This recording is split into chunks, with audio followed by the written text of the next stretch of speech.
नमस्कार, मैं हूं संदीप चौधरी। आज सीधा सवाल में हम बात करेंगे आधी आबादी की, नारी शक्ति की।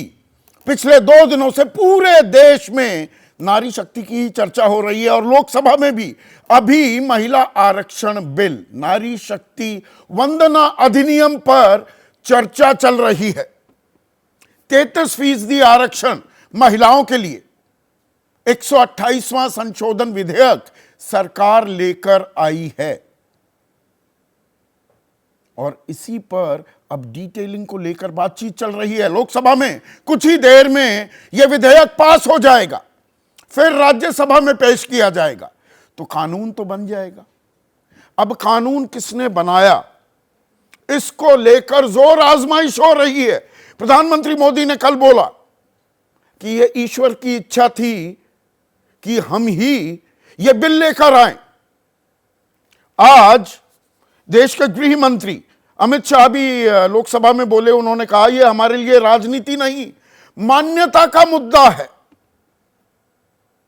यानी कि स्त्री, महिला के मान सम्मान की बात की जा रही है, सशक्तिकरण की बात की जा रही है, आधी आबादी को पूरी आजादी मिले, यह सब कहते सुनाई दे रहे हैं। उधर कांग्रेस कह रही है, उनकी सबसे बड़ी नेता सोनिया गांधी कह रही है बिल तो हमारा है, तो सरकार कह रही है हम लेकर आए। विपक्ष कह रहा है, कांग्रेस कह रही है हम लेकर आए। राज्यसभा में तो 2010 में हमने पारित कराया। हकीकत यह है कि सितंबर 1996 में 27 साल पहले ना बीजेपी ना कांग्रेस, दरअसल देवेगौड़ा की सरकार ये बिल लेकर आई थी, पेश किया था 1996 में। उससे पहले भी चर्चाएं हो रही थी, लेकिन दरअसल सदन के पटल पर एक विधेयक के तौर पर एचडी देवेगौड़ा ने पेश किया था। पर अब ये तो दूर की बातें हो गई। सवाल ये, चुनाव से 7 महीने पहले, और चुनाव की बात करता हूं तो मैं लोकसभा चुनाव 2024 की बात कर रहा हूं। यकायक हर कोई इतना संजीदा, इतना संवेदनशील, महिलाओं के लिए इतना कंसर्न्ड, उनके सशक्तिकरण पर जोर देते हुए हर राजनीतिक दल क्यों दिख रहा है? बीजेपी लेकर आई है, विपक्ष भी समर्थन कर रहा है, उसमें पेंच हैं, वो पेंच लेकर आ रहे हैं कि भाई दलित, आदिवासी, मुस्लिम और पिछड़े वर्ग की महिलाओं का क्या, उनको कितना आरक्षण मिलेगा, इस आरक्षण में उनकी हिस्सेदारी क्या होगी, यह भी स्पष्ट होना चाहिए। यह विपक्ष कह रहा है, कांग्रेस कह रही है, समाजवादी पार्टी, आरजेडी, तमाम विपक्षी दल। सरकार कह रही है अरे आप पिछड़े वर्ग की बात कर रहे हैं, हम एक चीज की शुरुआत की है। हमारे यहां तो 85 सांसद हैं जो पिछड़े वर्ग से आते हैं, 29 मंत्री हैं मोदी मंत्रिमंडल में जो कि पिछड़ी जाति से आते हैं। पर खेल ये इतना आसान नहीं है। ये सिर्फ कि जी विशेष सत्र है तो उसको और विशेष बनाने के लिए, इतिहास में नाम दर्ज कराने के लिए ही क्या एक विधेयक लाया गया जो कानून बन जाएगा? यह खेल उससे कहीं ज्यादा व्यापक है। और यह समझाने के लिए मैं कुछ आंकड़े आपके सामने पेश करने वाला हूं। 2014 के लोकसभा चुनाव की बात करते हैं तो जितने लोगों ने वोट डाला उसमें 67% पुरुष थे और 65.54% महिला वोटर थी। लेकिन 2019 में 67.01 पुरुषों ने वोटिंग की और महिलाओं ने बाजी मार ली। 67.18% महिलाओं ने वोट दिए। तो पुरुषों के मुकाबले महिलाओं ने ज्यादा बड़ी हिस्सेदारी, भागीदारी करती दिखाई दी वो चुनावी प्रक्रिया में। पर आप कहेंगे ये तो बहुत छोटा सा अंतर है, इसमें बाल की खाल क्यों निकाल रहे हैं? यही तो खेल, आपको यही आंकड़े तो आपको समझने की जरूरत है। दूसरे किसी चैनल पर आपको ये आंकड़े समझाए नहीं जाते। वो हल्की फुल्की राजनीतिक टीका टिप्पणी में एक दूसरे के आरोप प्रत्यारोप में बात को खत्म कर देते हैं। हम ऐसा नहीं करते हैं। समझिए यह खेल बड़ा क्यों होता जा रहा है और बड़ा होगा ये आने वाले दिनों में। 2014 में सीएसडीएस ने एक सर्वे किया था और सर्वे करने वालों में संजय कुमार मेरे साथ बतौर मेहमान भी हैं। उसमें सीएसडीएस ने पाया कि 2014 में 70% महिलाओं ने अपने पति या परिवार से सलाह मशवरा नहीं किया, अपने मन से वोट दिया। भाई माना यह जाता है ना, घर की महिलाएं तो जैसा घर के पुरुषों ने कह दिया बस वैसे ही भेड़ चाल में वोट देकर आ जाती है। नहीं, यह 2014 से ही खेल बदल चुका है। 2014 से अब तक कुल मिलाकर 51 चुनाव हुए हैं, 51 विधानसभा चुनाव। इनमें से 37, 2/3 से भी ज्यादा चुनावों में महिलाओं ने पुरुषों के मुकाबले ज्यादा बड़ी हिस्सेदारी की। समझ रहे हैं खेल को? 51 चुनावों में से 37 में महिलाओं ने ज्यादा वोट डाले और इसमें उत्तर प्रदेश और बिहार जैसे बहुत ही अहम राजनीति के लिहाज से राज्य आते हैं। भाई 80 सीटें हैं लोकसभा की उत्तर प्रदेश में, और तीसरे नंबर पर बल्कि चौथे नंबर पर बिहार भी आता है, 48 आ जाती हैं। महाराष्ट्र में 42 सीटें, पश्चिम बंगाल में भी हैं, 40 सीटें बिहार में हैं, 120 सीटें इन दोनों ही राज्यों में। महिलाओं ने पुरुषों से कहीं ज्यादा वोट डाले। थोड़ा आंकड़ा बता देता हूं। बिहार में 2015 में 53.32% पुरुषों ने वोट डाले तो 7.48% महिलाओं ने। गोवा में 78.5% पुरुषों ने वोट डाले तो 83% से भी ज्यादा 84% महिला थी। उत्तर प्रदेश में 59% पुरुषों ने वोट डाले तो 63.5% महिलाओं ने। उत्तराखंड में 61% पुरुषों ने वोट डाले, 68.72%, 69.69% पुरुषों ने वोट डाले। और 2019 के बाद के जो विधानसभा चुनाव हैं उसमें बिहार में फिर 5.25% से ज्यादा वोटिंग की महिलाओं ने पुरुषों के मुकाबले। गुजरात में यह 6% था, मेघालय में 4.25%। तो महिलाएं कहीं ज्यादा वोटिंग करती दिख रही हैं और इसीलिए अब इन्हें साधने के लिए सारे घोड़े खोल दिए गए। महिला जिसके साथ होंगी, महिला जिसकी नैया पार लगाएंगी, उसी की सरकार बनती दिखेगी क्या? और इस खेल में एक और धारा चली है और वो धारा राष्ट्रीय स्वयंसेवक संघ बहाने की कोशिश कर रहा है। कल क्या हुआ? उत्तर प्रदेश की राजधानी लखनऊ में निराला नगर में संघ की एक बैठक हुई। सहसर कार्यवाह अरुण कुमार की अगुवाई में यह बैठक हुई और कौन शामिल हुए?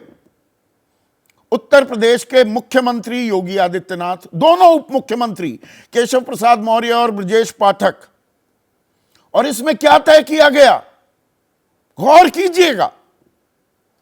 तय किया गया कि संघ के प्रमुख पदों और विश्व हिंदू परिषद, किसान संघ, शिक्षक संघ, हिंदू जागरण मंच, विद्या भारती और अखिल भारतीय विद्यार्थी परिषद में प्रमुख पदों पर महिलाओं की नियुक्ति भी की जा सकती है।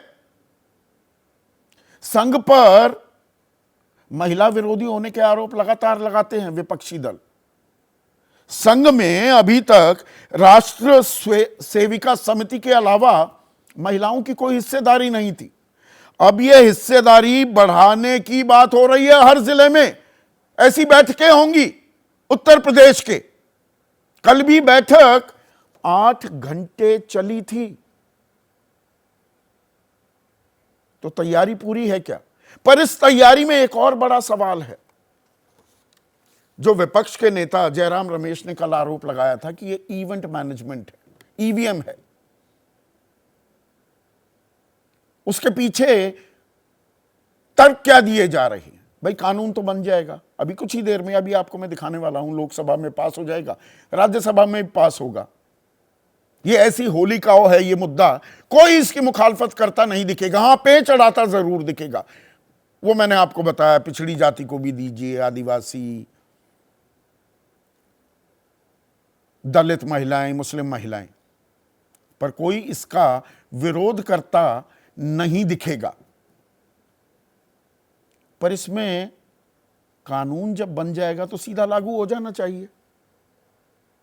यह लागू कब होगा? कानून बन गया पर 2/3 आरक्षण कब मिलेगा? इस सवाल का जवाब नहीं है, क्योंकि कुछ कंडीशनैलिटीज लगा दी गई हैं। पहले तो जनगणना मुकम्मल होनी चाहिए।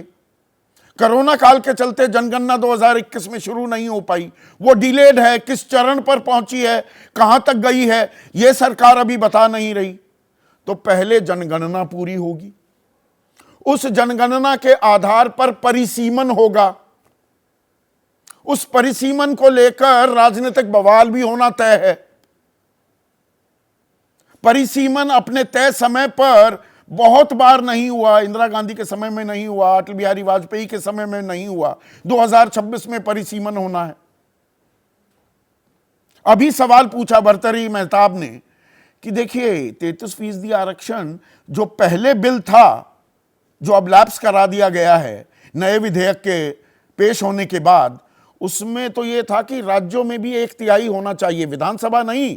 कि भाई लोकसभा की फर्ज कीजिए कहीं 90 सीटें हैं तो 33% के हिसाब से आपको 30 सीटें हैं उधर रखनी होंगी महिलाओं के लिए।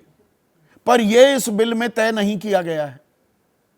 पर यह बिल दरअसल लागू कब होगा और तभी सही मायने में आजादी मिलेगी क्या महिलाओं को?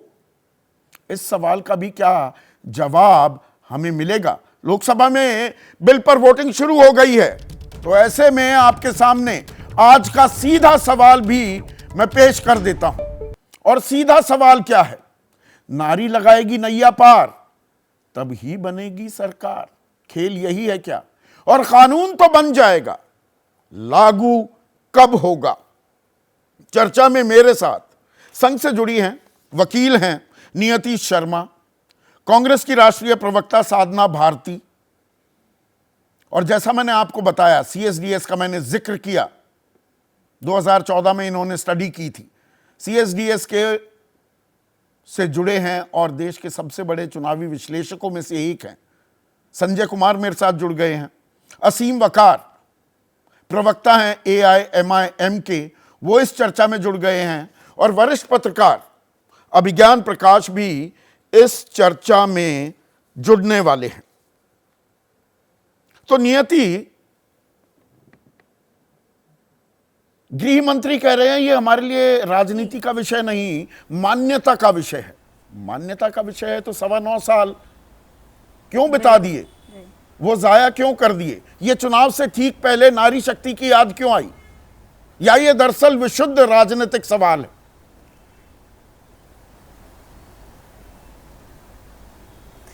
जी संदीप जी, आप 9 साल की बात कर रहे हैं, मैं आपको कह रही हूँ 30 साल क्यों बिता दिए। मेरे लिए तो सबसे बड़ा सवाल यही है। आज आप ये बात कर रहे हैं कि मुझे खीर परोसी जा रही है, लेकिन पिछले कई सालों से इस खीर के ऊपर चर्चा शुरू होती थी और छोटे छोटे अलग अलग जगह से आवाज उठती थी, हाँ आना तो चाहिए। लेकिन कारण ये है, विषय ये है, आज तक 30 सालों में महिलाएं इस देश का एक ऐसा अभंग और एक ऐसा इम्पोर्टेंट पार्ट रही हैं कि हर स्ट्रगल में फीमेल का नाम आता है। चाहे हम इंडिपेंडेंस से देखें और आज हम पार्लियामेंट में देखें, सबसे बड़े बड़े जितने भी बहुत ही डिफरेंट काम किए गए हैं महिलाएं द्वारा किए गए हैं। लेकिन जैसे ही बिल की बात आती थी रिजर्वेशन की, तो महिलाओं को रिजर्वेशन की आवश्यकता, चले जी पंचायती राज में दे देते हैं, चले जी मेजर लेवल पर आप पूरी हिस्ट्री उठा लीजिए। आज हर व्यक्ति ये कह रहा है, इवन महिलाएं कह रही हैं कि हिस्टोरिकल काम है। क्यों हिस्टोरिकल ऐसा काम है? 30 सालों से सारी सरकार सोई हुई थी क्या? 30 सालों में मुझे एक व्यक्ति बता दीजिए जिसका इंटेंशन था, जिसने पूरे हृदय से ये चाहा कि ये अधिनियम आए और इस लेवल पर आए कि 33% रिजर्वेशन में। हैरान हूं, कुछ पार्टीज तो हैं कह रही हैं कि 20% एक मिनट जी ये जी 30 साल जो आप कह रहे एक हैं, मिनट एक मिनट कंप्लीट रुकिए करने ना। दीजिए अरे संदीप पूरा जी। वक्त मिलेगा 20% आपको। रिजर्वेशन मिलनी चाहिए। कई ऐसी पार्टीज हैं पूरा जी भाई साहब एक सेकेंड 20% रिजर्वेशन मिलनी चाहिए, 33% पे भी एग्री नहीं कर रही हैं पार्टीज। तो बसपा अच्छा, को सुन उठा तो लीजिए लीजिए। जो कि थोड़ा लीडर गणित हैं, समझिए वो ना। कह रही हैं फीमेल लीडर कीजिए, हमें नहीं करना। वकील का होना ना ये होता है, वकील जिरह अपनी जब तक पूरी नहीं कर लेंगे दूसरे की बीच में इंटरप्शन को भी तवज्जो नहीं देते हैं। 30 नहीं 27 साल मान लेते हैं। 27 साल पहले महिला आरक्षण विधेयक पेश हुआ। इन 27 सालों में बीजेपी की सरकार कितने साल रही? 6 साल तो वाजपेयी की सरकार और 9.25 साल मोदी सरकार, तो ये तो 15 साल से ऊपर हो गया। इसमें जिम्मेदारी किसकी थी?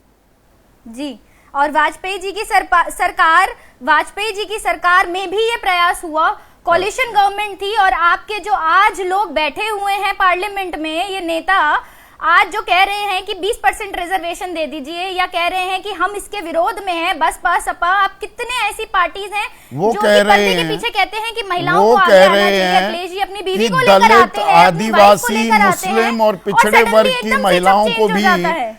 इसके जद में आना चाहिए, उन्हें भी आरक्षण मिले। उसका समर्थन बीजेपी भी करती है ना। चाहिए। महिलाओं में भी आप डिवीजन करने लग गए, महिलाओं में भी आप मैं देखिए बीजेपी की प्रवक्ता नहीं हूं, आप बीजेपी से पूछिए। मैं अधिवक्ता के तौर पर आपको कहती हूँ महिलाओं में कोई डिवीजन नहीं होना चाहिए। आप कहते हैं आदिवासी की, ओबीसी की, महिला तो एक महिला है। जब हम भारत माता का नाम लेते हैं तो हम ये नहीं कहते हैं कि वो आदिवासियों की भारत माता है, ओबीसी की भारत माता है या जनरल कैटेगरी की। नहीं, जब हम महिलाओं की बात करते हैं तो दलितों को, आदिवासियों आप बीजेपी के को, प्रवक्ता यानी से कि पूछिए जो भाई साहब। सुनिए ना, आप संघ से तो जुड़ी हुई है ना। SC ST का आरक्षण भी फिर तो गलत है, हिंदू समाज को बांटा जा रहा है।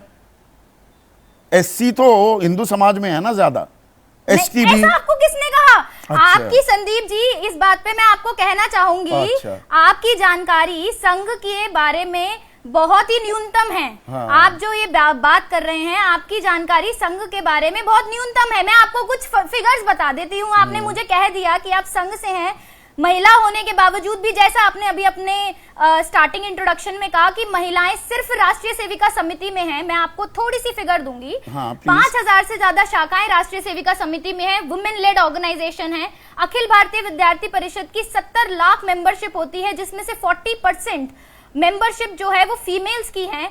विद्या भारती, सेवा भारती, विद्या भारती एक ऑर्गेनाइजेशन है टीचिंग रिलेटेड, जिसमें से 70 to 80% एम्प्लॉइज फीमेल्स हैं। और मजदूर, भारतीय मजदूर संघ, विद्या भारती, सेवा भारती, अखिल भारतीय विद्यार्थी परिषद, राष्ट्रीय सेविका समिति, कितनी ऐसी संगठन है जो कि महिलाओं पर ही आधारित हैं और महिलाओं से ही चल रही हैं। समाज में 98 साल का महिलाओं का इतना राष्ट्रीय बड़ा योगदान है। स्वयंसेवक संघ का जो इतिहास है, प्रमुख पदों पर राष्ट्रीय स्वयंसेवक संघ के एक महिला का नाम बताइए 98 साल में। देखिए, अब आप पेज 3 वाली बात कर रहे हैं। आपको चाहिए एक बढ़िया सी हेडलाइन। ये तो वही बात हो गई सवाल का जवाब नहीं है। कैप्टन जो है जी, सवाल का जवाब नहीं है। अच्छा, नहीं, जवाब दे रही हूँ। बीसीसीआई की कैप्टन आप महिला को बना दीजिए। आप मेरी अच्छा। कंप्लीट करने दीजिए। बीसीसीआई की कैप्टन आप महिला को बना दीजिए। महिला क्रिकेट टीम है, महिला कैप्टन बनेगी। राष्ट्रीय सेविका समिति की कैप्टन महिलाएं हैं। और मैंने आपको तो राष्ट्रीय स्वयंसेवक संघ की सरसंघचालक महिला नहीं बन सकती। आज भी फीमेल्स हैं। और नहीं, मैं आपको क्या कह रही हूँ, आप बीसीसीआई की टीम से कहेंगे कि कैप्टन फीमेल को बना दीजिए। सेविका समिति की आज महिला है। ऑरेंजेस को कंपेयर कर रही है। पर समिति चलिए मुद्दे पर आते हैं। मुद्दा ये, कानून, बहुत बहुत बधाई, आप लेकर आए और बाकी नहीं कर पाए, आप कानून बनवा देंगे। हाइपोथेटिकल ये आर्ग्यूमेंट आपकी मान लेता हूं, तो ये कानून लागू कब होगा? कानून तो बन जाएगा, ये लागू कब होगा?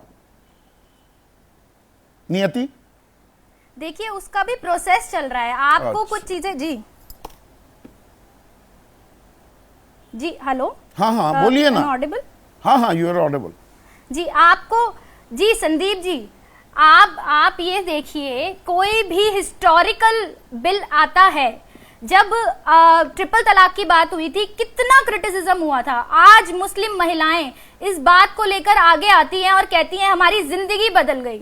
आप ये मैं कहती हूँ आने वाले 2 साल में, 3 साल में, 1 महीने में भी अगर बिल लागू होता है, महिलाओं की रिप्रेजेंटेशन समाज में इतना बड़ा परिवर्तन लाएंगी जो सेंसिटिविटी देख सकती है सोसाइटी में, कब होगा लागू नहीं देख सकता। कोई तारीख बता सकती हैं? सरकार तो बता नहीं रही। नहीं है आप तो अगर सरकार मैं होती तो मैं जरूर बता देती। अच्छा। आप में से नहीं, सरकार भी नहीं बता रही। सरकार भी होती तो आपको जरूर तारीख बताती। सरकार भी नहीं बता रही है। साधना भारती पर एक मिनट, अब साधना भारती, कानून बन रहा है मीन में एक निकालने से क्या? नारी शक्ति अगर बुलंद होगी, मजबूत होगी, देश भी मजबूत होगा। इसमें स्वागत करने में हिचकिचाहट, असहजता क्यों? आदरणीय संदीप जी, देखिए कोई हिचकिचाहट नहीं है, असहजता भी नहीं। हम तो कह रहे हैं और हम मानते हैं कि नारी परामर्श में मंत्री, गृह कार्य में दासी, धर्म कार्य में धर्मपत्नी, स्नेह करते हुए माता, विलास में रंभा और पीड़ा में मित्र का स्थान रखती है। तो ऐसी नारी का सम्मान किया जाना चाहिए और हम इस बिल के पक्ष में हैं। हम तो समर्थन कर रहे हैं, हम खिलाफत में थोड़ी ना है। लेकिन हम ये प्रश्न कर रहे हैं कि जब आप एक बिल को लेकर आ रहे हैं और उस बिल के अंदर जब महिलाओं को आरक्षण दिया जा रहा है तो उसमें अन्य पिछड़ा वर्ग को क्यों अलग रखा जाता है? आप चुनाव 2014 में जब भारतीय जनता पार्टी की सरकार आई थी, इन्होंने अपने मैनिफेस्टो में कहा था कि हम तो महिला आरक्षण बिल को पारित कराएंगे, लेकिन 9.5 साल तक ये सरकार सोई रही। इन्होंने ऐसे ही कहा था कि हम जातिगत जनगणना कराएंगे। राजनाथ सिंह जी जा के रैलियों में बोलते थे।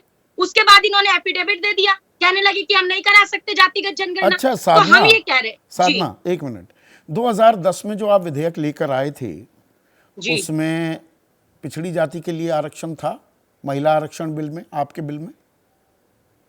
जी, जो हम राज्यसभा में जिसको हमने पारित कराया उसमें ओबीसी नहीं था और इसीलिए हम चाहते थे। नहीं, मैं बता रही हूँ, आप मुझे पूरा करने दें कृपया करके। मैं ये कह रही हूँ इसीलिए हम 2011 में हमने जातिगत जनगणना कराई क्योंकि हमारी मंशा थी उसको अमेंड करने की। और 2011 में जब जातिगत जनगणना हुई उसके आंकड़े सार्वजनिक क्यों नहीं किए गए? हम तो ये पूछ रहे हैं ना कि आंकड़े नहीं आप सार्वजनिक करते। और आदरणीय संदीप जी, बात 2014 तक तो आपकी सरकार थी साधना, 2014 तक आपकी सरकार थी। सोशियो इकोनॉमिक सर्वे कराया था, उसके आंकड़े जुटा देते। या दरअसल मुलायम सिंह यादव, शरद यादव, आरजेडी, एसपी ने ऐसी मुखालफत की उस बिल की और परकटी महिलाएं और जी अमीर घरों की महिलाएं ही जाएंगी, युवा तो सीटी बजाएंगे। आपके सहयोगी ये कहते पाए गए थे, राजनीतिक बलिए आपने तिलांजलि दे दी। आज अगर बीजेपी लेकर आ रही है तो अब आपको लगता है कि भाई ये राजनीतिक फायदा ना ले जाएं, तो हमें भी कहीं पेंच अटकाने हैं। खेल ये हो रहा है तो क्या? नहीं, अगर ये आप इसलिए कह सकते हैं मैं विपक्ष में हूं आज, लेकिन मैं तो कह रही हूँ इन्हीं की पार्टी की है, ओबीसी की नेता रही, मध्य प्रदेश की प्रथम महिला मुख्यमंत्री रही और केंद्र में मंत्री रही इनकी सरकार में। आदरणीय सुश्री उमा भारती जी क्या कह रही हैं? वो कह रही हैं कि बिल ज्यों का त्यों है, उसमें कोई बदलाव नहीं है और वो चाहती हैं कि ओबीसी के लिए हो। और क्या इन्हीं की महिला नेत्रियां नहीं इसकी खिलाफत करें? अभी आदरणीय ये संघ की जो आप बता रहे हैं उनसे जुड़ी हुई महिला है, आदरणीय जो मुझसे पूर्व वक्ता बोल रही थी, उन्होंने कहा कि भाई जी, तो नियति जी ने कहा कि ये तो महिला का जो रहेगा उसके अंदर अध्यक्ष बनेंगी। अरे कांग्रेस ने कितनी महिला राष्ट्रीय अध्यक्ष थी, तो क्या कांग्रेस में महिला कांग्रेस नहीं है अलग से? तो क्या सिर्फ महिला कांग्रेस में ही कांग्रेस अध्यक्ष होनी चाहिए? आज तक भाजपा की कोई राष्ट्रीय अध्यक्ष महिला नहीं रही। क्या आरएसएस की मुखिया महिला हो सकती है? महिला छोड़िए, क्या कोई ओबीसी हुआ आज तक आरएसएस का मुखिया? क्या कोई अन्य जाति का व्यक्ति हुआ? मतलब आप देखिए देश के अंदर 90 सेक्रेटरी में से 3 ओबीसी के हैं मात्र। तो ये जो अल्पसंख्यक अगड़े हैं ये तो बहुसंख्यक पिछड़ों के ऊपर 29 मंत्री भी हैं जो पिछड़ी जाति से आते हैं। अभी ताल ठोकी अमित शाह ने, 85 सांसद बता रहे हैं वो। हम तो कह ही रहे हैं, ये तो कहीं ना कहीं महिलाओं को मरुस्थल की मरीचिका दिखा रहे हैं और ये जुमलों का जंजाल है जिस मायाजाल में फंसाना चाह रहे हैं। नहीं तो लागू कैसे करेंगे? खंड 5 के अनुसार लिखा है ना कि आरक्षण परिसीमन अभ्यास और नई जनगणना के बाद ही लागू होगा। तो नई जनगणना तो नॉर्मल जनगणना 2021 की थी, नहीं कराई। जातिगत जनगणना की बात तो आप भूल ही जाइए। तो ये ओबीसी विरोधी और तो ये अधर में लटका है क्या? वनवास खत्म नहीं हुआ है अभी महिला आरक्षण बिल का, वो कानून भी बन जाएगा, लागू कब होगा? पर ये दरअसल राजनीतिक खेल है क्या? संजय, असीम भाई आपके पास अभी आता हूं, पर संजय, सीएसडीएस की स्टडी थी 2014 की, 70% महिलाओं ने अपने पति से सलाह मशवरा नहीं किया वोट करने से पहले। और अब दरअसल महिलाएं ज्यादा उनका टर्नआउट होता है पुरुषों के मुकाबले, और उत्तर प्रदेश, बिहार, उत्तराखंड, हिमाचल प्रदेश जैसे राज्य, वहां तो 5 से 7% तक का फर्क है। यही दिमाग का बल्ब जला है क्या यहां पर राजनेताओं का, कि भैया महिला लगाएंगी नैया पार, इनको अब साधो? खेल ये हो रहा है क्या? संदीप, अब बल्ब किस लिए जला ये तो नहीं कह सकते, लेकिन जिन दो आंकड़ों का आप जिक्र कर रहे हैं वो बिल्कुल हकीकत है। एक आंकड़ा तो इलेक्शन कमीशन के द्वारा दिया हुआ है, उसमें कोई सीएसडीएस का सर्वेक्षण नहीं है, और वो आंकड़ा है महिलाओं का टर्नआउट। अगर आप 2019 के लोकसभा चुनाव को देखें तो तकरीबन, अगर छोटे बड़े राज्य, सब राज्य और केंद्र शासित प्रदेश को मिला लें, तो तकरीबन 34-35 जगहों में चुनाव हुए, और इनमें से 26 जगहों पर महिलाओं का टर्नआउट पुरुषों से ज्यादा रहा, 24 जगहों पर। तो बड़ी तादाद में यह दिख रहा है कि चाहे वो, और आपने जिन राज्यों का जिक्र किया, चाहे वो बिहार हो, यूपी हो, हिमाचल हो, गुजरात एक अपवाद है। हाँ। गुजरात में अभी भी सबसे कम महिलाओं का टर्नआउट है, महिलाओं का टर्नआउट पुरुषों से कम है। कुछ राज्य भी हैं ऐसे, लेकिन बड़ी बात यह है कि महिलाओं का टर्नआउट पुरुषों के टर्नआउट से ज्यादा हो रहा है, महिलाएं ज्यादा भागीदारी कर रही हैं चुनाव में। और उसकी एक वजह है जिसका जिक्र आपने सीएसडीएस के सर्वे के आंकड़ों से किया। सिर्फ ये सुधार करना चाहूंगा, वो आंकड़ा 2014 नहीं 2019 का है, जो ये बताता है कि तकरीबन 65 से 70% महिलाएं अब ये कहती हैं कि वो स्वयं वोट दे रही हैं। उनके वोट देने का निर्णय किसी दूसरे के विचार पर या दूसरे के राय पे इन्फ्लुएंस्ड नहीं है। एक बड़ा परिवर्तन है। तो उन्हीं को साधने की कोशिश है क्या? एक मजबूरी है मेरी। एक सेकंड संजय, ब्रेक लेना होगा, क्योंकि अब वोटिंग होनी है लोकसभा में। यह तय है कि सर्वसम्मति से पास होगा ये बिल लोकसभा में, तो लोकसभा भी आपको लिए चलेंगे। विधेयक पर खंडवार विचार करेगी। श्री एन.के. प्रेमचंदन, क्या आप संशोधन संख्या 4, 5, 6 और 7 प्रस्तुत कर रहे हैं? सर, विधेयक है जिसका असल नाम नारी वंदना, जो अधिनियम है, नारी शक्ति वंदना अधिनियम, ये अब बिल पास हो गया है। जो खबर आ रही है लोकसभा में, महिला आरक्षण बिल पास हो गया है। यहां पर अभी संशोधन की कुछ आवाजें मुझे आ रही थी, पर जो जानकारी अब मुझे दी जा रही है, लोकसभा में महिला आरक्षण बिल पास हो गया है। ये जाहिर सी बात थी, इसमें कोई शक शुबा नहीं था। सरकार ने तो यहां तक कह दिया है कि अगर कहीं कोई दिक्कत होगी, कुछ बदलाव लाने होंगे, इसको और व्यापक बनाने की बात आएगी, तो वो भी हम करने को तैयार हैं। पर आज की तारीख में राजनीति का तकाजा यही है कि कोई इसका विरोध करते नहीं दिख सकता था। पेड़ चढ़ाने की बात मैं लगातार मान रहा था, पर यह पास तो होना ही होना था। पर अभी भी लाख टके का सवाल, अभिज्ञान बना हुआ है, उसका जवाब नहीं मिल रहा है। और आपका जो तजुर्बा है पत्रकारिता का, ये 1996 से आप ट्रैक कर रहे हैं, 27 साल पहले जब पहली बार बाकायदा पेश किया गया, आप सक्रिय पत्रकार थे उस वक्त भी। ये लागू कब होगा? देखिए, मैं 3 बातें जल्दी से बता दूं। जैसे आपने कहा ना कोई शक शुबा नहीं है तो पास होना ही था। पहला पॉइंट कि तब जब मैं पीस टू कैमरास करता था स्टार न्यूज के लिए, तो उसमें मैं कहा करता था पार्लियामेंट से, पार्लियामेंट बहुत साल कवर की, कि ये एक ऐसा इकलौता मसला है जो दशकों तक चलेगा। अब 1996 से 2023 तो हमने देख लिया, इसके बीच में आपके पास विरोध में 2 वोट पड़े हैं। मुझे ये भी देखना होगा ये 2 वोट भी किसके हैं? किसके हैं विरोध में। खैर, अच्छा, ओबीसी वाला इश्यू जो है ये भी निरंतर लगातार उठता रहा है।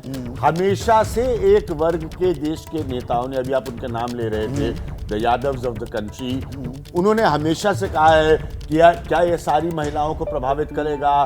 खाली पढ़ी लिखी, उसी पर शरद यादव की आलोचना होती जब उन्होंने बॉब कट महिलाओं को परकटी कह दिया था, और बहुत आलोचना जेली शरद यादव ने, बाद में उन्होंने एक्सप्लेन किया कि नहीं, मेरा मतलब ये नहीं था।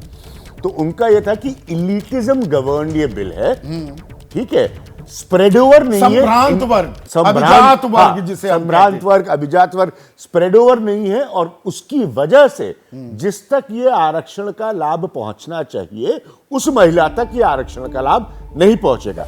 My point two you right now Sandeep is, एक तो इसके इंप्लीमेंटेशन में अगर आप दोनों गणित जोड़ेंगे सेंसस का और डीलिमिटेशन का, तो ये करीबन कैलकुलेशन बनता है 2039 का। 15 साल बाद। जी, 15 साल बाद। 15 साल के लिए तो कानून ही आया है। तो, ये लैप्स कर जाएगा तब तक। ये फैक्ट है। दूसरा जो संजय कह रहे थे, ये बहुत बड़ा टर्निंग पॉइंट है। सीधा सीधा इनको महिलाओं का एक सेकंड के लिए रोक रहा हूं, मेरे सहयोगी आशीष सिंह भी जुड़ गए हैं। आशीष, लोकसभा में बिल पास हो गया जैसा कि उम्मीद थी, और विरोध में 2 वोट भी पड़ गए। 454 तो इसके समर्थन में, वो समर्थन माना जा रहा था, पर यह विरोध कौन से और संशोधनों पर क्या कुछ बात उभर कर सामने आई? हासिल क्या था? बड़ी हेडलाइन क्या मिली? देखिए, बड़ी हेडलाइन तो यही है कि मोदी सरकार जिस बिल को पास कराना चाहती थी तमाम अपने संशोधनों के साथ, क्योंकि आपको पता है इसमें क्लॉज नंबर 334 में भी संशोधन किया गया है, जिसके आधार पर जनगणना होगी संदीप जी, फिर परिसीमन, और उसके बाद वक्त लगेगा। मुझे लगता है कि ये बहुत बड़ा फीट है, बहुत बड़ा अचीवमेंट है मोदी सरकार का कि वुमेन्स रिजर्वेशन बिल को उन्होंने लोकसभा से पास करा लिया। ये 2 कौन से लोग हैं जिन्होंने वोट अगेंस्ट किया है? ऐसा कई बार होता है, आपका भी लंबा पार्लियामेंट्री कवरेज का एक्सपीरियंस है। हो सकता है कि ये बाय मिस्टेक इस तरह की गलती किसी सांसद से हो गई हो, वो अभी असर्टन करने वाली बात है, नाम सामने नहीं आए कि इन्होंने विरोध किया है। लेकिन मुझे लगता है सबसे बड़ा टेक अवे यही है, महिलाओं के लिए मुझे लगता है एस्पिरेशंस को पूरा करता हुआ ये बिल, भले ही इसमें वक्त लगेगा, लेकिन कम से कम एक बड़ा कदम उठाया गया, और एक तरह से हम कह सकते हैं यूनानिमसली बाय एंड लार्ज। तो पॉलिटिकल नैरेटिव और उसमें कौन किस पर भारी पड़ेगा, कौन इसका सेहरा अपने सर बांधने में कामयाब होगा? 20 सेकंड में प्लीज, क्योंकि ब्रेक लेना। 20 सेकंड में, क्योंकि मैं आपके रिपोर्टर को सुन रहा था, तो कोई मैं इसको महान अचीवमेंट नहीं मानता हूं मोदी सरकार का, पहली बात। दूसरा, प्योरली पॉलिटिकली इंटेंडेड है। अगले लोकसभा चुनाव में, जैसे 19 का सर्वे कह रहा था, महिलाओं के ज्यादा से ज्यादा वोट पाने के लिए, तो महिलाओं को साधने की ये कोशिश है, पर उसी में पिछड़ी जाति का पेंच, आदिवासी दलित का जो पेंच विपक्ष डाल रहा है, कौन समझा पाएगा आधी आबादी को? वो अपना मन बनाने लगी है। तो महिला आरक्षण विधेयक लोकसभा में पारित हो गया है। 454 वोट मिले समर्थन में, तमाम राजनीतिक दल साथ आते दिखे, लेकिन 2 विरोध में पड़े। और जो जानकारी अभी हमें मिल रही है, पुख्ता नहीं हुई है, 2 जो विरोध में वोट पड़े हैं वो AIMIM के सांसदों ने दिए। विरोध क्यों? नारी शक्ति, नारी वंदना कर रहा है देश, आप विरोध कर रहे हैं असीम वकार? सर, आपने टाइम बहुत कम दिया है, अपनी बात जल्दी जल्दी रख दूं। लोकसभा में स्मृति ईरानी कहने लगी असद ओवैसी साहब की मांग गलत है, देश के संविधान में धर्म के आधार पर आरक्षण नहीं हो सकता। स्मृति ईरानी ने पढ़ा नहीं संविधान। हमारे देश में एक जो संविधान में जो प्रक्रिया लागू है आरक्षण की, वो ये है कि अगर दलित हिंदू है तो उसको आरक्षण मिलेगा, और दलित मुसलमान है, लिखा है उसके अंदर कि अगर मुसलमान दलित है तो आरक्षण नहीं मिलेगा। दलित का आरक्षण लेने के लिए हिंदू होना जरूरी है, तो धर्म के आधार पर ही तो हुआ। दूसरी बात, असद ओवैसी साहब ने सीधी सी बात कही थी कि अगर ओबीसी और मुस्लिम महिलाओं को इस आरक्षण से बाहर रखा जाता है तो हम इसका विरोध करेंगे। हमारे 2 ही सांसद हैं, सब कुछ सामने है। ये जो मोदी जी का आरक्षण बिल है, ये कयामत तक मोदी जी लागू नहीं कर सकते। तो यहां पर बस राजनीतिक इसके लिए देश में साधे जा रहे हैं, या बदलाव की बयार बही है? रास्ते में थोड़े रोड़े आएंगे, पर उन्हें भी दूर किया जाएगा क्या? बेटर हाफ आधी आबादी को पूरी आजादी मिल पाएगी क्या? जी 15 सेकंड में बात जोड़िए प्लीज, असीम वकार। सर, आपकी बात मैं सराखों पर रखता हूं, लेकिन सच्चाई यह है कि आप भी जानते हैं, बीजेपी का एक सांसद जानता है, खुद प्रधानमंत्री जानते हैं कि यह बिल भारत की महिलाओं के साथ, खासकर ओबीसी और मुस्लिम और अनुसूचित जाति की महिलाओं के साथ धोखा है। ये बिल ऐसा बिल है जो महिलाओं में विभाजन पैदा करेगा। ठीक इस है, बिल तो का विरोध आपने होना अपना चाहिए। विरोध कर नया बिल दिया है। बनाकर अमेंडमेंट के आपने साथ अगर विरोध लेके आते अपना तो दिखा सोचेंगे। भी दिया। आप सभी का बहुत बहुत शुक्रिया। तो आज का दिन अहम दिन, तारीख याद रखी जाएगी। महिला आरक्षण विधेयक लोकसभा में पेश किया गया और पास भी हो गया है। आधा सफर तय कर लिया है। कल राज्यसभा में पेश किया जाएगा महिला आरक्षण बिल और वहां पर भी स्मूथ सेलिंग होने वाली है। तो महिला आरक्षण विधेयक जल्द ही कानून बन जाएगा। लेकिन सवाल ये, दरअसल जमीन पर लागू कब होगा? मेरे साथ इतना ही। नमस्कार।